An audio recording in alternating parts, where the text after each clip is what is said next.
ఎక్కడో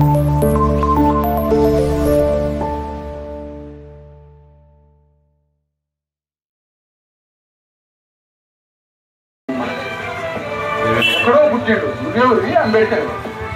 నీకోసం కన్నీరు కాచి, నీకోసం అవమానాలు పడ్డాడు, నీకోసం మాటలు పడ్డాడు.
It's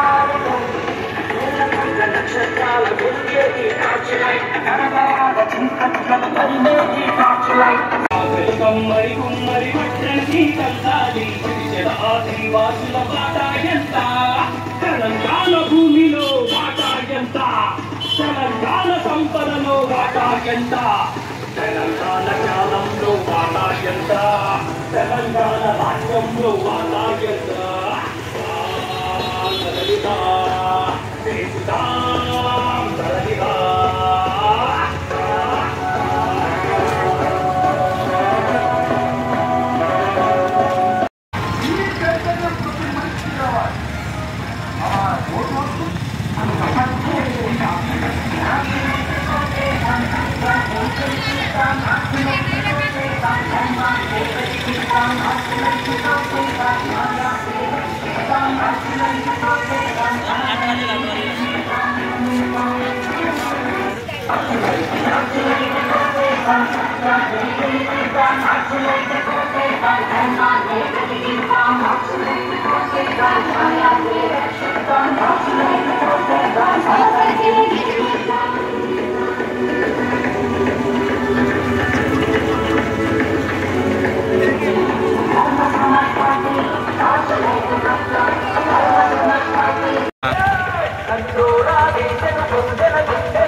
ఈ పార్లమెంట్లో గట్టి నాయకులు ఉన్నారు. వీళ్ళందరినీ నువ్వు ఓట్లు అనుకొని పంపిస్తున్నావు. రోజు సెల్ ఫోన్ చూస్తున్నావు కదా. నేను ఒకటే మాట్లాడుతున్నాను మిమ్మల్ని. ప్రతి రోజు నువ్వు సెల్ ఫోన్ చూస్తున్నావు కదా. నీ కడుపాకల గురించి, నీ ఇల్లు గురించి, నీ భూమి గురించి, నీ హాస్పిటల్ గురించి, నీకు ఒక ఏదైనా గ్రామంలో పని చేసుకోవడానికి పని గురించి, నీ బిడ్డలకి స్కూల్ గురించి ఈ రెడ్డి నాయకుడు ఎప్పుడైనా అసెంబ్లీలో కానీ పార్లమెంట్ లో కానీ మాట్లాడిందా? చేద్దాం మాట్లాడితే ఎవరైనా మాట్లాడిందా? కొద్దిగా సెట్టింగ్ చేయాలి.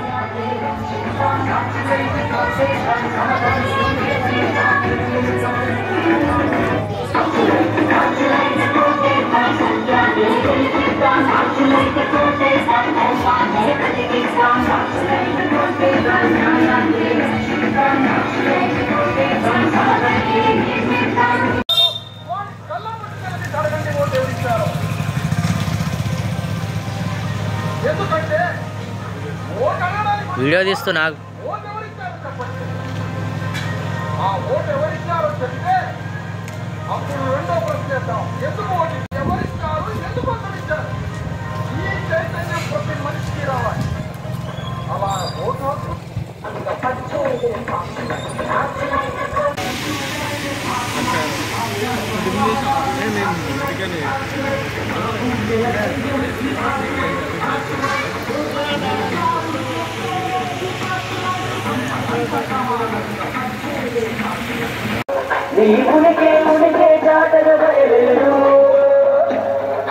అధైర్యమెందుకు విధిలించు ధర్మవాదము ఎదురించు మన విశారదం మహారాజే వీరుడిలా విజృంభించు దండిగ దండిగ దండిగ ఉన్నది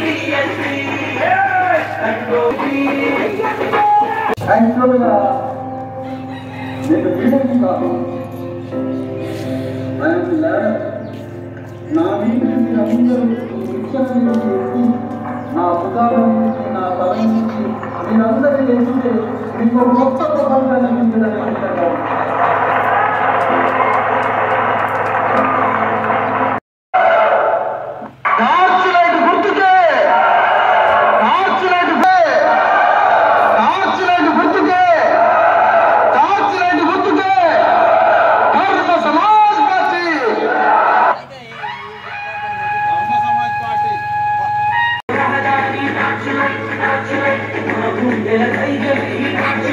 Actually,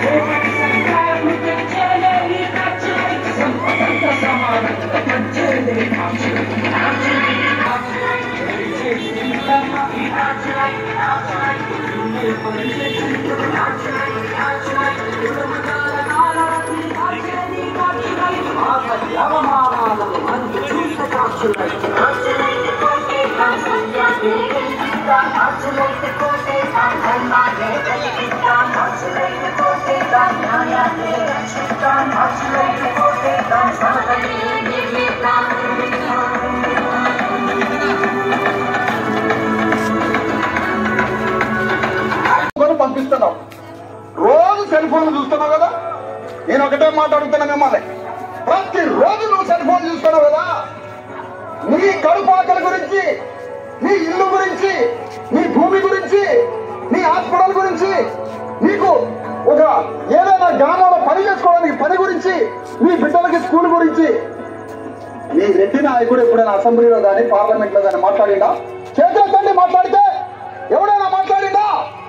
మాట్లాడినప్పుడు నీ భూమి గురించి, నీ వైద్యం గురించి, నీ ఇంటి గురించి, నీ పని గురించి, నీ హాస్పిటల్ గురించి, నీ బ్రతుకు గురించి మాట్లాడాలి.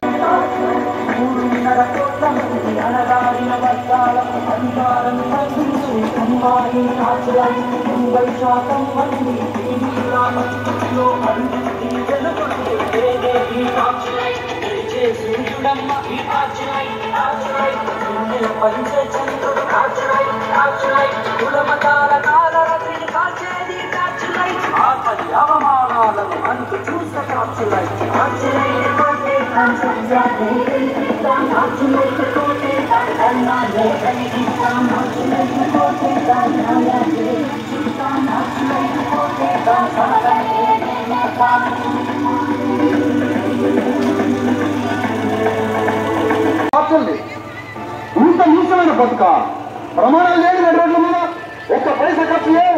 మాసం మంచం, మద్యం మంచం, మాయమాటలు చెప్పాలని ప్రమాణాలు చేసి ఇక్కడికి రాండి. నా కార్యకర్త, సాగలి కార్యకర్త, మందరి కార్యకర్త, ఒక గొల్ల కార్యకర్త, ఒక యాదవ కార్యకర్త, నా దగ్గర ఉన్నటువంటి చిన్న చిన్న అనగానే పొలాలు పైసలు లేనడుతో మీ ఇంటికి యుద్ధానికి పంపిస్తా. సమాజ్ చేస్తారు మీకు రాజకీయ సమాజ్ ఎప్పుడు ఎన్నికలు.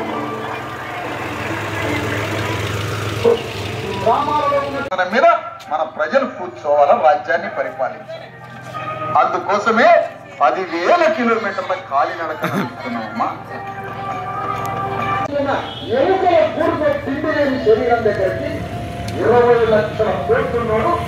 ఆ ఎమ్మెల్యే ఎన్నికల దగ్గర ఓటు కట్టుకుంటున్నాడు.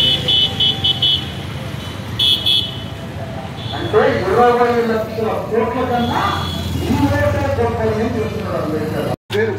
యాదవరాజు పెట్టుకున్నావా, రెడ్డి గారి పెట్టుకుంటాం. పైగా నీతోటి మాటల గలుపుతాం, మాటల గలుపుతాం, ముదిరాజుల గలుపుతాం, సంస్థ ఎత్తుగా చూపించడం జరుగుతాం. అదేం లెక్క? యాదవరాజుని పెట్టుకున్నాడా, రెడ్డి గారి కాడ కులాంగిరి చేస్తాడట, రావు గారి కాడ కులాంగిరి చేస్తాడట. నువ్వు యాదవరాజు అయితే ఈ రేపటి నుంచే చెప్తున్నా, నువ్వు యాదవరాజు అని పేరు పెట్టుకున్నావా, నువ్వు యాదవరాజు అని పేరు పెట్టుకున్నా నువ్వు యుద్ధం చేయాలి. లేకపోతే నీ ఇంటి ముందు ధర్నా చేస్తాను, ఖచ్చితంగా ధర్నా చేస్తాం. అదేంటంటే మరి యాదవరాజు అని పెట్టుకున్నావు, రాజ్యం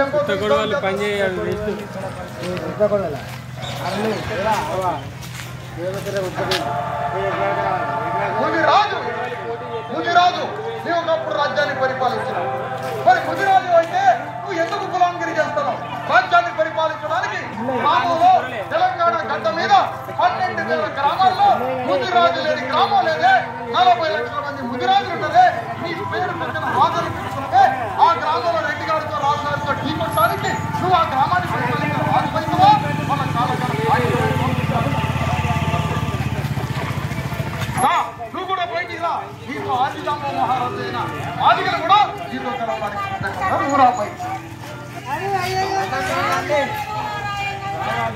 హైదరాబాద్ ముఖ్యమంత్రి పంజాబీలో కలిసి బతుకుతాడు.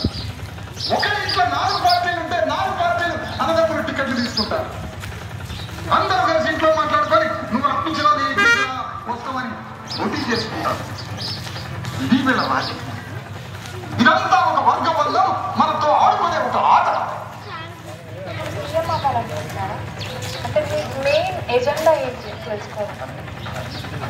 పిఎంగా చేయాలని, పిఎం కావాలని ఈ సమాజంలో ఒక అట్టడుగు వర్గానికి సంబంధించి లేదా ఒక మహిళని ఒక కార్యకర్తని ముఖ్యమంత్రిగా పరిపాలించే నాయకుడుగా నాయకురాలుగా నా చేతులతో మలసారి చెప్తాననుకుంటున్నా. ఆ పనిలో రాబోయే 10 సంవత్సరాల్లో ఆ కళని నెరవేర్చి పార్లమెంటులో మహిళా రిజర్వేషన్ బిల్లు వస్తే ఏమైందో తెలుసా? పార్లమెంటులో మహిళా రిజర్వేషన్ బిల్లు వస్తే ఏమైందంటే త్వరగారు పోయి త్వరసారి వచ్చింది రాజ్యంలో. అదే మహిళా రిజర్వేషన్ బిల్లు. కానీ టీఎస్ ప్రభుత్వం ఏం చెప్తుందంటే మహిళా రిజర్వేషన్ బిల్లు వస్తే ఆ మహిళా రిజర్వేషన్ లో బీసీ ఎస్సీ ఎస్టీలకు కూడా 70% కోటా కేటాయించండి. అప్పుడు మహిళా రిజర్వేషన్ బిల్లు వచ్చినప్పుడు అందులో మా చాకలి తల్లి పార్లమెంటుకు పోతుంది, మా మంగళ తల్లి పార్లమెంటుకు పోతుంది, మా గొల్ల తల్లి పార్లమెంటుకు పోతుంది, మా ముదిరాజు తల్లి పార్లమెంటుకు పోతుంది, మా యాదవ్ తల్లి పార్లమెంటుకు పోతుంది, మా అణగారిన కులాల తల్లులు పార్లమెంటుకి అసెంబ్లీలోకి పోతుంది. కొత్త మహిళా బిల్లు తీసుకొస్తే త్వరగా రేవంత్ రెడ్డి అడిగింది ఎప్పుడైనా? టీఆర్ఎస్ పార్టీ ఎప్పుడైనా కాంగ్రెస్ పార్టీని అడిగిందా? నీ పార్టీ అంతా రెడ్ల ఆధిపత్యమే, నీ పార్టీని ఎస్సీ ఎస్టీ బీసీ గొప్ప చెప్పని అడిగిందా? ఈ 2 పార్టీలని బీజేపీ పార్టీ అడిగిందా? మీ 2 పార్టీలు బీసీ ఎస్సీ ఎస్టీల గొప్ప చెప్పండి. మీ 2 పార్టీలు రెడ్డి గారు ఎందుకు ఆధిపత్యం చేస్తున్నారని కిషన్ రెడ్డి కానీ బీజేపీ కానీ ఆ 2 పార్టీలు అడిగిందా? ఆ 2 పార్టీలు కలిసి బీజేపీని అడిగిందా? ఈ 3 పార్టీలు కలిసి కోదండరామ్ రెడ్డిని అడిగిందా? ఈ 4 పార్టీలు కలిసి షర్మిల అడిగిందా? ఈ 5 పార్టీలు కలిసి సిపిఐ సిపిఎం అడిగిందా? సిపిఐ సిపిఎం కలిసి 5 పార్టీలు అడిగిందా? అంటే ఈ 7 పార్టీలు ఒకటే వర్గ బంధం వెళ్ళదంతా.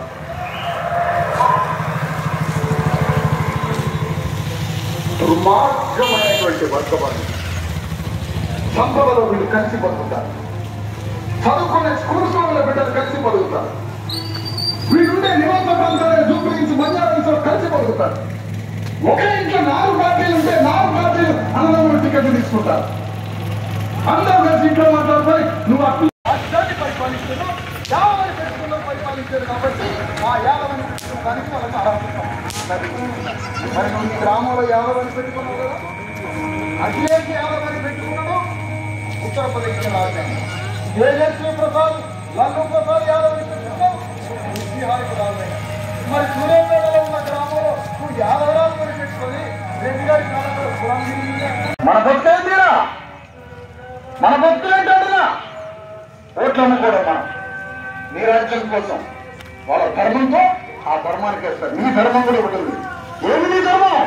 బీసీ ఎస్సీ ఎస్టీలని రాజ్యానికి కారణమే నీ ధర్మం. అంతకంటే ఏమి కులాన్ని గౌరవించిన వాళ్ళ కాంట్రిబ్యూషన్స్ ఈ దేశంలో ఇన్ని ఉన్నాయి. గౌరవ కులస్తులు ఉన్నారు, వాళ్ళ కాంట్రిబ్యూషన్.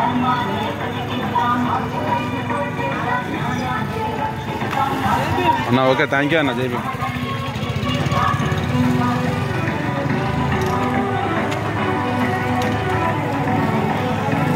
ఓకే.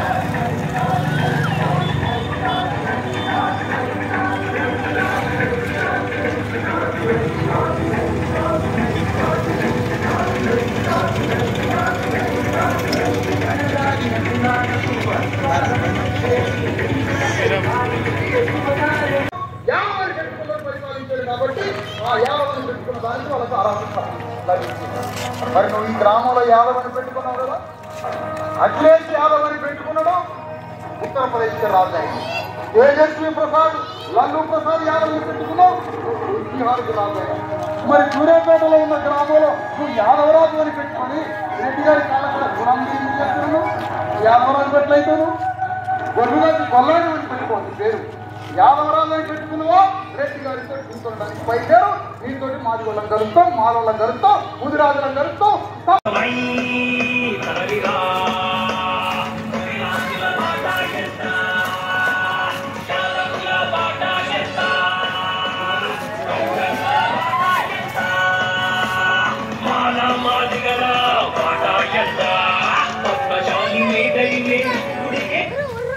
శాలివాహన రాజు కుమ్మరి వాళ్ళు 800 సంవత్సరాల క్రితమే పరిపాలించారట.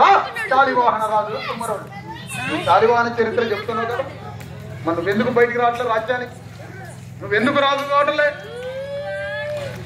మహేంద్ర పర్వతాల మీద పుట్టలు తయారు చేసి అల్లికలు అల్లి పుట్టల్ని అద్భుతమైన కళాఖండాలతో క్షత్రియుల దగ్గర నుంచి పాలకుల వరకు ప్రతి వేడుకలో పుట్టలు అందుతారే. మహేంద్రుడు మేదరోడు ఒక్క మేదరైన రాజ్యంలో కూడా ఒక్క పేదరైనా అసెంబ్లీలో ఉందా? ఒక్క పేదరైనా రాష్ట్ర పరిపాలనలో ఉందా? 12 లక్షల మంది పేదలు ఉన్నారే, ఒక్క మహేశ్వరుడు రాజ్యంలో లేదు. ఎప్పుడైనా చేపిస్తా నేను నోరు తెలిస్తే కుటుంబ పాలన అంటే కుటుంబ పాలన అని ఇది వెలమరెడ్డి పరిపాలన అని మాత్రం చెప్పట్లేదు. చూసినా ఎంత కుట్ర కుటుంబ పాలన. మరి వెలమరెడ్డి పరిపాలన కదా, ఈ మాట అనడానికి మిగతా పార్టీ వాడు, నీ పార్టీ కూడా వెలమరెడ్డి ఉన్నారు కానీ మనం అడుగుతున్నాం. చూసిరా అయిపోతా కుటుంబ పాలన. కుటుంబ పాలన అంటే రెడ్ల మొత్తానికి రాజ్యం ఇచ్చింది, వెలమల మొత్తానికి రాజ్యం ఇచ్చిందిగా, అది మాట్లాడతామా? కుటుంబ పాలన అని కుట్ర చేసి దాని అనుకున్న రెడ్డి రావుల రాజ్యం అని మనం బయటికి రాలేదు. ఏంటి కుట్ర? ఒకటే గుర్తుపెట్టుకోండి, వర్గమంతా ఒకటే, వాళ్ళందరూ ఒకటే, అన్ని పార్టీల్లో ఉన్న అగ్రవర్ణాలంతా ఒక్కటై మనల్ని ముక్కలు చేసి ఆలోచన చేస్తారు. వాళ్ళంతా ఒక్కటై బతుకుతారు. మనమంతా ఒకటై ఓట్లతోటి వాళ్ళ ప్రాణం తీసే ఆలోచన మనం చేయాలి. ఓటు హక్కు కూడా అంత తేలిక రాలే. మనమే ఈ రోడ్డు వేస్తాం, మనమే ఆ రైల్వే నిర్మాణం చేస్తాం, మనమే ఇల్లు కడతాం, మనమే ప్రాజెక్టులు కడతాం. ఈ దేశ సంపద మొత్తం మన రక్త మాంసాలతో తయారైతుంది ఈ దేశ సంపద. కానీ మనం కూలీ నాలి పని చేస్తూనే ఉన్నాం. మరి ఎందుకు మన పట్టుకున్నారంటే ఒక్కటే, ఆ ఒక్కటే అడగకుంటారు వాళ్ళు, ఆ ఒక్కటే అడగతారు. ఏంటి ఆ ఒక్కటి? రాజ్య సింహాసనం ఒక్కటి మనం ఇయ్యాలి. మనం ఏమంటున్నాం? మాకేమొద్దు, ఆ ఒక్కటే కావాలంటున్నాం. అందుకనే ఈ పాదయాత్ర. ఆ సింహాసనమే కావాలి. ఆడ కూర్చుంటే కానీ మా సంగతి చేరగలదు. ఏంటి ఏ సంగతి? ఆ రాజ్య సింహాసనం మీద మన ప్రజలు కూర్చోవాలా, రాజ్యాన్ని పరిపాలించాలి. అందుకోసమే 10,000 కిలోమీటర్ల కాలినడక నడుస్తున్నామమ్మా.